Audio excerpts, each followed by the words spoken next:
मुंबईच्या धारावी पोलीस ठाण्यातील 4 पोलीस कर्मचाऱ्यांचं निलंबन करण्यात आलंय। कारवाई टाळण्यासाठी अनधिकृत फेरीवाल्यांकडून हप्ते वसुली केल्यामुळे वरिष्ठांची कारवाई। तर एकाच वेळी चौघांना निलंबित करण्यात आल्याने मुंबई पोलीस दलामध्ये एकच खळबळ उडाली आहे। धारावी परिसरात सुद्धा बेकायदा फेरीवाल्यांचं सुळसुळाट आहे आणि धारावी पोलीस ठाण्यातील पोलीस फेरीवाल्यांकडून पैसे घेत असल्याचा व्हिडिओ समाज माध्यमात व्हायरल झाला आणि त्यानंतरच या पोलिसांवर कारवाई करण्यात आलेली आहे।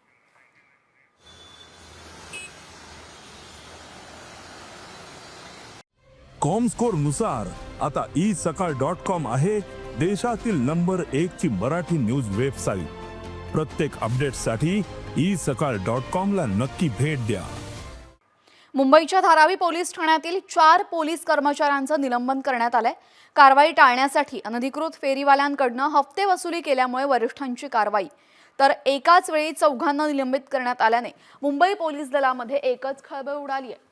धारावी परिसरात सुद्धा बेकायदा फेरीवाल्यांचं सुळसुळाट आहे आणि धारावी पोलीस ठाण्यातील पोलीस फेरीवाल्यांकडून पैसे घेत असल्याचा व्हिडिओ समाज माध्यमात व्हायरल झाला आणि त्यानंतरच या पोलिसांवर कारवाई करण्यात आलेली आहे।